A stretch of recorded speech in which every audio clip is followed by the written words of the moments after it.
yang terhormat Bapak Guru Penggerak Bapak Muhammad Fauzi SPD yang merupakan Guru Penggerak Angkatan 7 Kabupaten Lombok Timur, yaitu diseminasi perubahan budaya positif di lingkungan SMP Negeri 1. Bukan tugas apa yang diharapkan dari Bapak Guru Penggerak, minta tolong untuk segera direspon ataupun ditindaklanjuti. Jadi demikian saja yang kata-kata pembukaan yang bisa saya sampaikan. Berikutnya lebih jauh tentang hal ini akan disampaikan oleh Bapak Guru Penggerak, yaitu Pak Guru Muhammad Fauzi SPD. Demikian yang bisa saya sampaikan. Saya mengucapkan wabillahi taufiq wal hidayah. Assalamualaikum warahmatullahi wabarakatuh.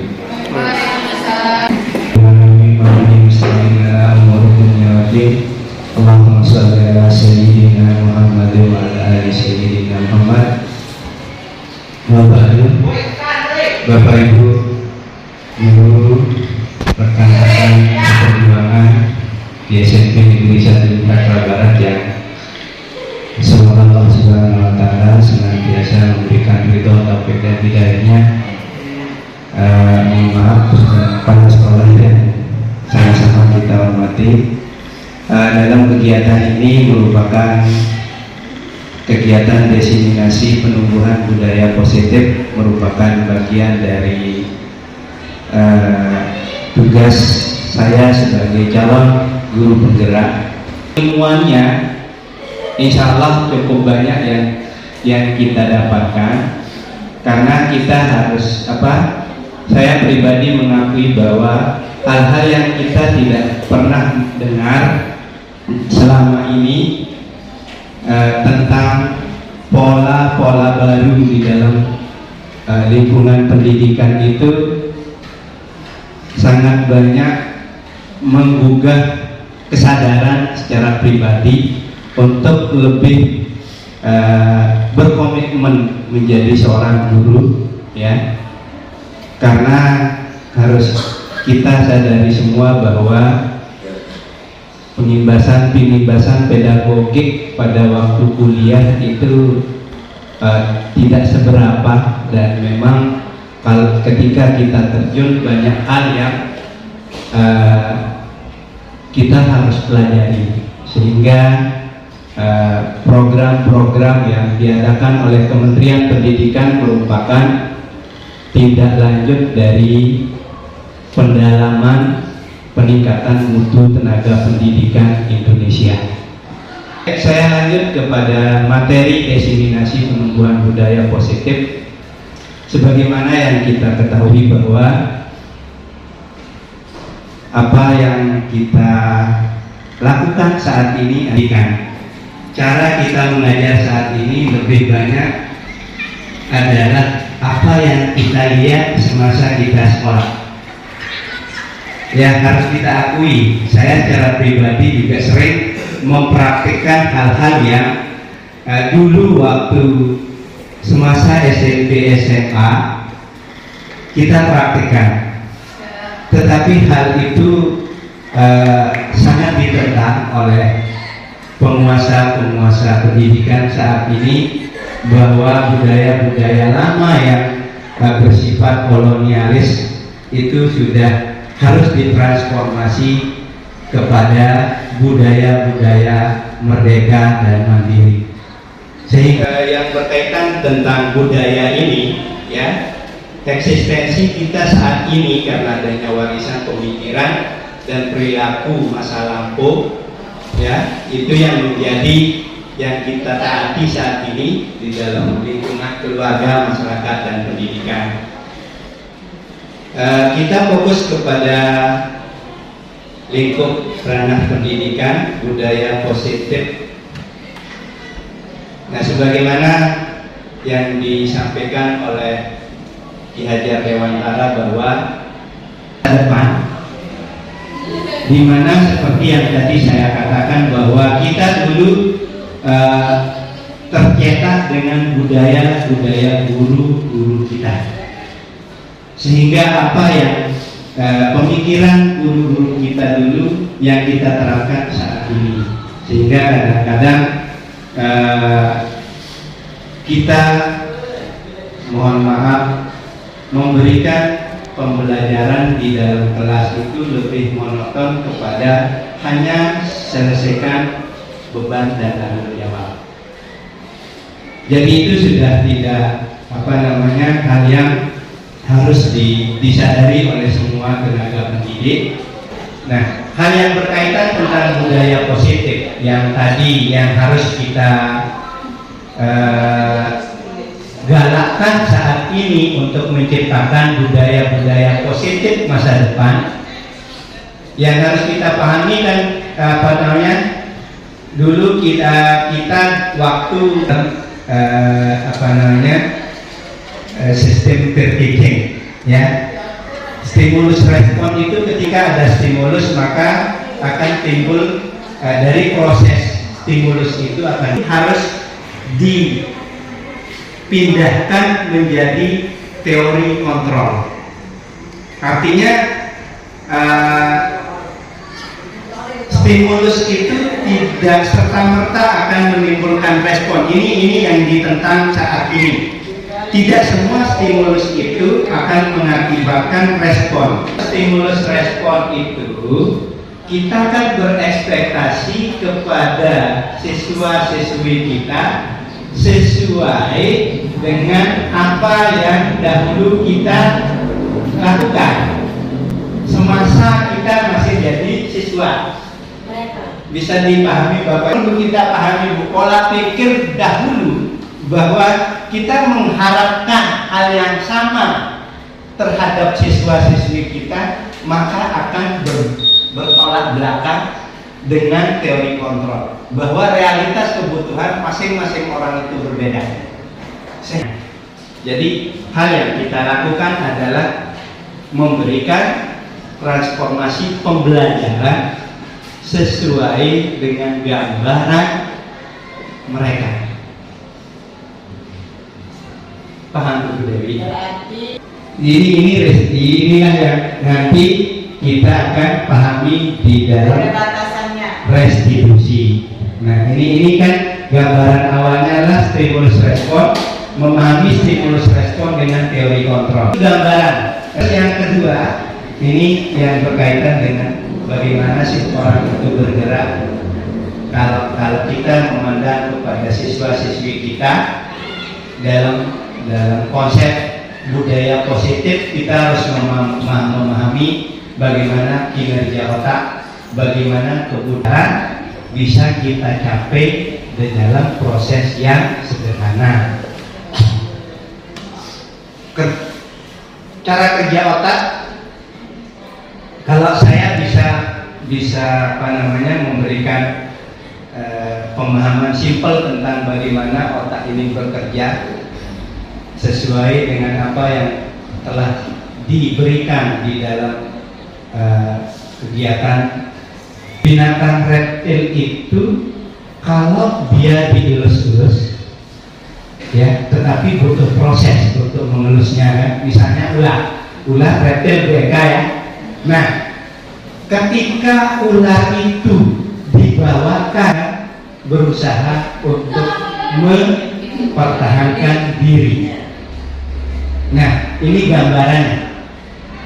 Ketika siswa itu diawali dengan senyuman, ditanyakan kabar, dielus-elus, maka kontrol pertama kita sudah. Otak mamalia ada dua yang di sini. Kalau otak reptil dan otak mamalia itulah yang menyebabkan orang berpikir cepat, dan dua otak di atasnya itu membuat orang berpikir lambat, yaitu otak manusia dan otak primata.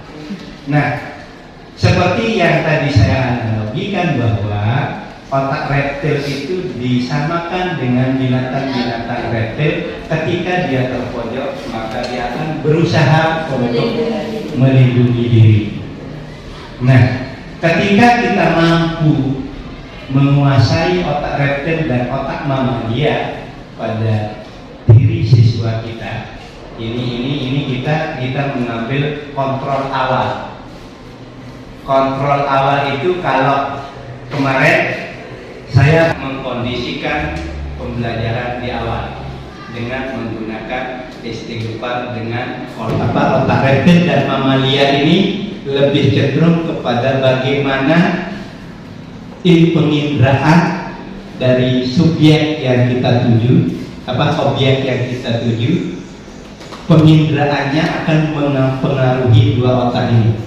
Sehingga tadi saya katakan di awal kita senyum ramah kepada anak sambil mengelus-elus, itu adalah kontrol pertama pembelajaran. Tetapi kalau misalnya kita ingin menguasai dua otak yang yang lambat, otak primata dan otak manusia ini lebih kepada asupan spiritual menurut konsep dari siapa namanya, saya tidak tahu, ada di YouTube itu konsep spiritual otak. Jadi konsep spiritual itu lebih cenderung di otak yang atas, sedangkan otak yang dua di bawah itu lebih cenderung terpengaruhi dengan penginderaan.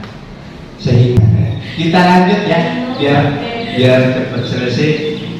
Nah, hal yang saya dan ada sebagian yang memang masih pada tahap survival untuk bertahan hidup, untuk belanja saja mereka harus menunggu kasihan teman-temannya. Itu yang saya perhatikan setiap hari. Dan ada beberapa siswa kita yang memanfaatkan suasana untuk mendapatkan jajak. Tugas kami sedikit. Yang paling banyak adalah yang survival dengan yang kebutuhan kasih sayang dari rumah itu tidak ada. Sehingga itu yang kita mungkin sama-sama harus analisa setiap hari ketika kita melakukan pembelajaran. Itulah sebabnya kita tidak dianjurkan untuk terfokus kepada materi.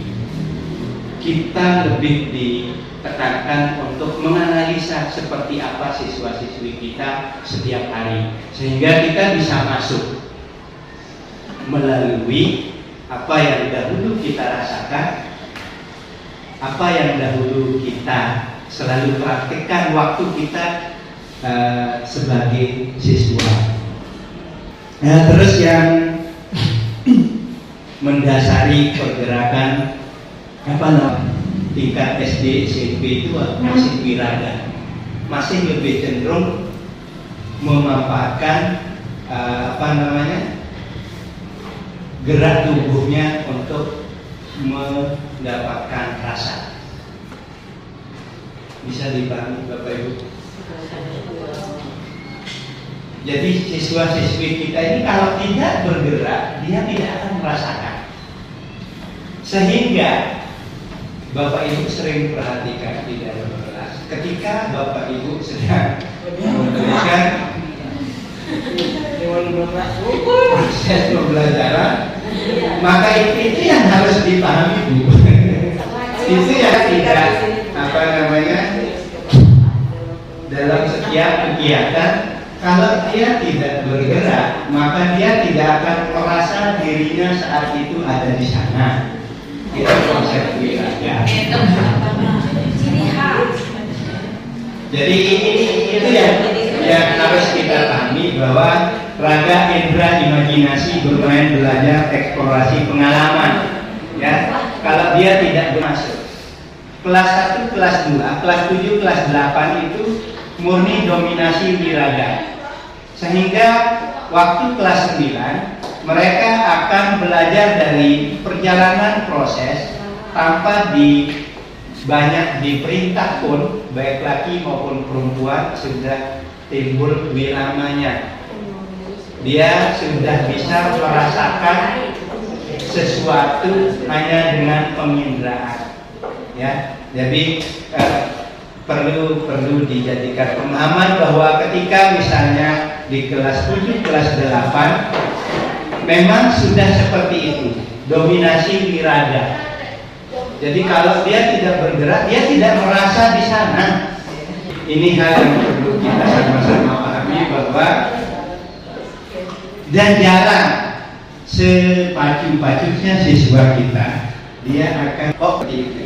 Jadi iya, saya coba perhatikan semua anak-anak kita baik di lapangan maupun dimanapun, ketika kelas 7, kelas 8 mereka tidak akan pernah bisa diam walaupun kita sumpah, walaupun kita empuk, dia nggak bisa.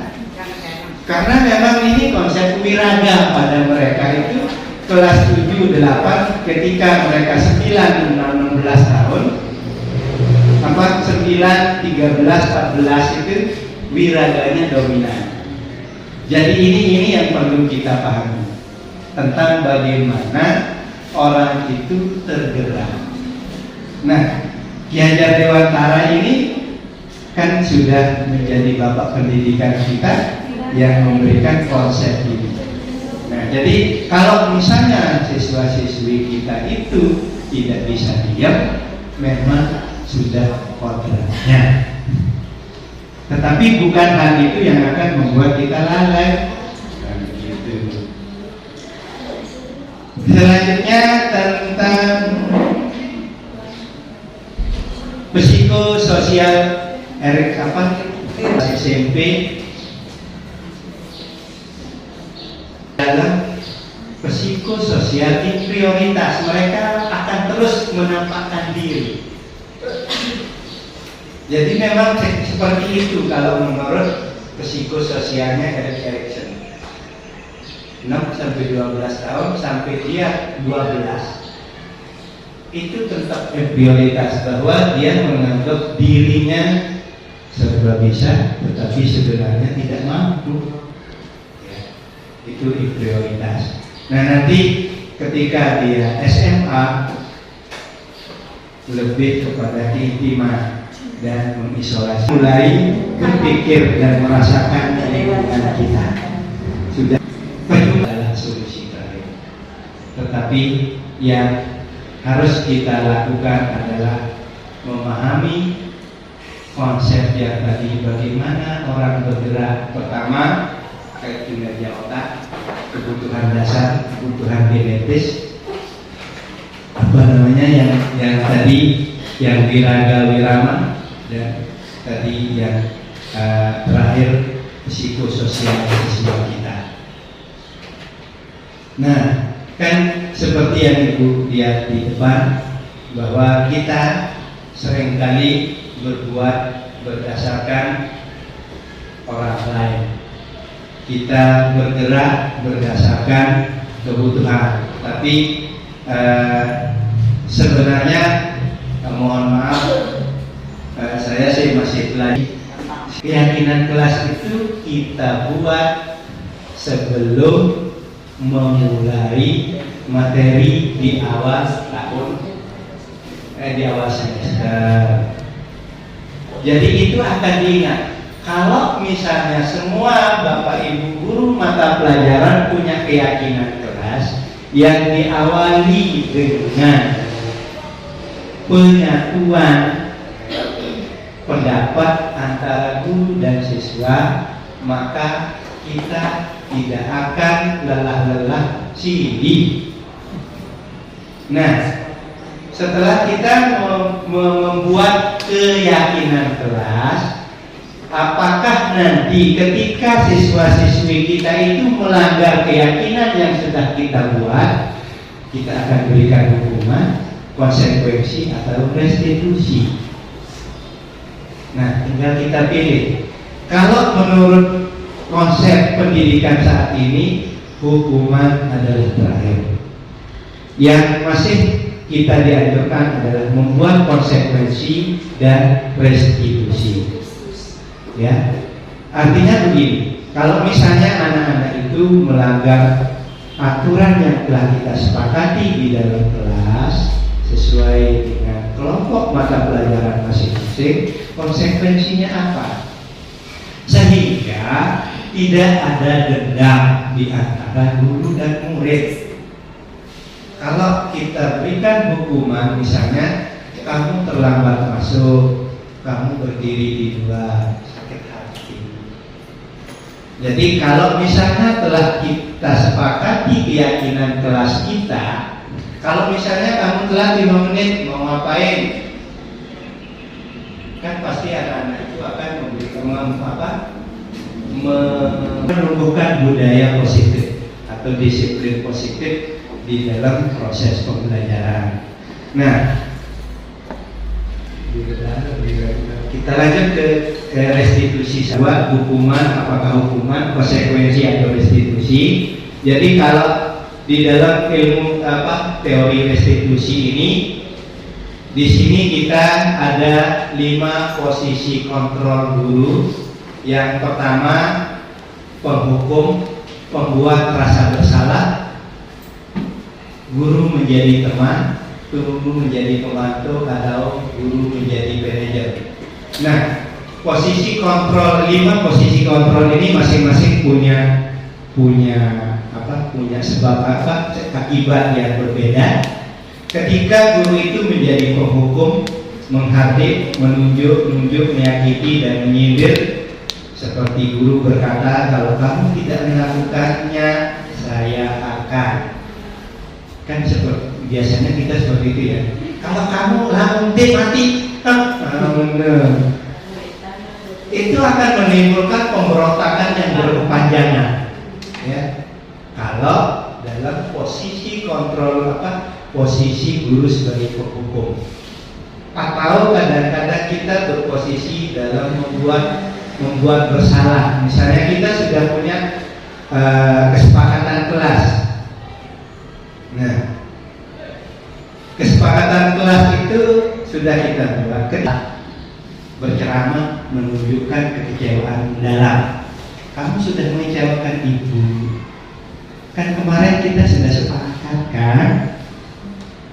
Tetapi imbasnya nanti dia akan menyembunyikan atau menyangkal atau berbohong. Itu konsekuensi dari ketika kita berada dalam posisi membuat guru yang membuat rasa bersalah. Nah, ini posisi yang negatif menurut konsep teori restitusi. Penghukum membuat rasa bersalah itu posisi negatif. Nah, posisi positifnya, perilaku kontrol positifnya itu teman dan pemantau. Tetapi teman itu tidak begitu tidak begitu baik, karena siswa-siswi kita itu akan ketergantungan dan akan mati kepada gurunya ya, sebagai merasa dekat dengan dia. Itu dampak negatifnya. Kalau misalnya Bu Udriana dekat dengan si A, ketika Bu Eka masuk malah dia akan cuek. Itu yang perlu kita hindari. Kadang-kadang kita sering berbicara, lakukan ini demi ibu ya. Kan ibu temennya. Yang kontrol positif yang kedua itu pemantau, menghitung, mengukur. Artinya begini, ketika mereka melanggar kesepakatan yang telah kita buat, kita ingatkan kembali yang telah kita sepakati apa, sehingga mereka akan timbul proses berpikir kritisnya. Yang sudah kita sepakati sebelumnya seperti apa, nah sekarang konsekuensinya apa. Nah, dia akan memilih konsekuensinya dengan sendiri tanpa paksaan. Itu kalau dalam posisi pemantau. Yang paling baik adalah posisi manajer, mengajukan pertanyaan-pertanyaan. Apa yang kita yakini? Apa yang kamu lihat kapan? Apa yang kamu yakini tentang hal tersebut? Di sini kita mengajak siswa untuk berpikir kritis lebih tinggi. Karena masing-masing dari mereka berangkat dari pemahaman sebelumnya dari keluarga. Nah, itu yang menjadi sumber kita masuk kepada dunianya mereka. Setelah mereka mampu mengungkapkan apa yang dia pahami. Nah, kalau misalnya kita menerapkan posisi kita sebagai manajer, artinya ini butuh kesabaran, tetapi ya butuh kesabaran tingkat tinggi, dan bisa kita lakukan jika ketika kita sudah mampu mengontrol jiwa kita, biar anak-anak kita tidak menyisakan dendam yang berkepanjangan. Kita terakhir mengenai segitiga restitusi.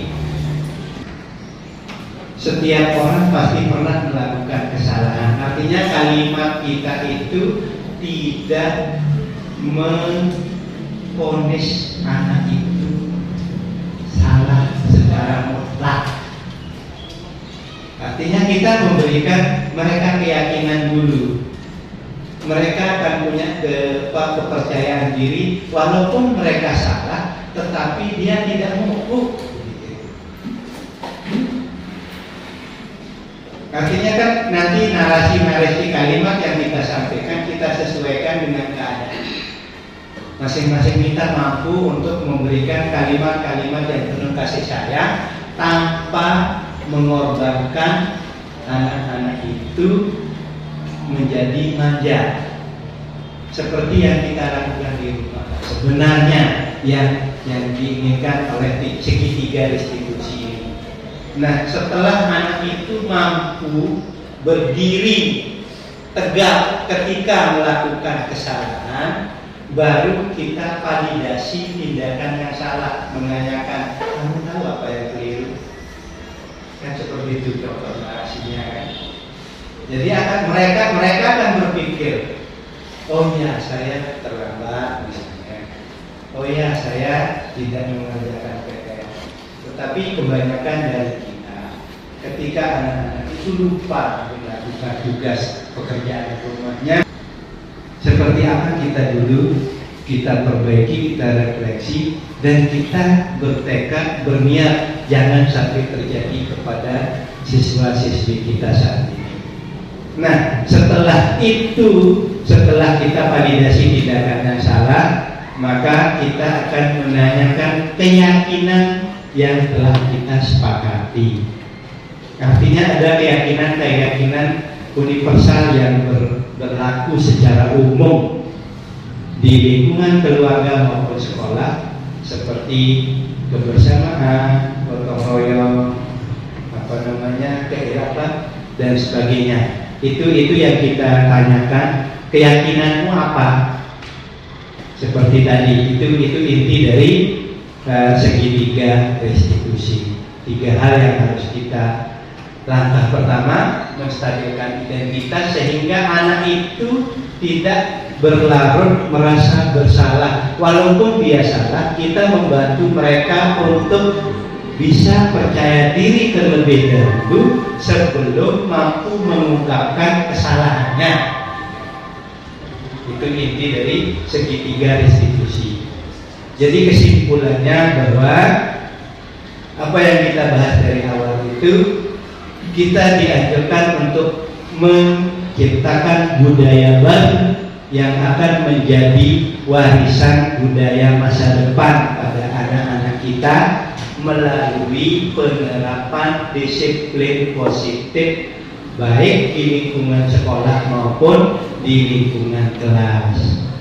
Jadi kita tidak dianjurkan sekarang untuk menunjukkan otoritas kita sebagai guru, tetapi lebih kepada bagaimana kita sebagai fasilitator bagi mereka. Ya, itu kesimpulannya. Dan nanti kita akan lebih mendalami tentang semua materi ini waktu kita IHT berbasis platform. Mudah-mudahan apa yang saya sampaikan bukan hanya sebagai bentuk diseminasi, tetapi merupakan penggugah selera untuk lebih mendalami tentang budaya positif lingkungan pembelajaran. Dan semoga Allah Subhanahu wa Ta'ala memberikan kita hidayah dan membuka jiwa kita untuk terus belajar menjadi guru sejati. Amin ya rabbal alamin. Allahumma muwaffiq wal hadi ila sabilir rasyad. Assalamualaikum warahmatullahi wabarakatuh. Terima kasih Bapak Ibu sudah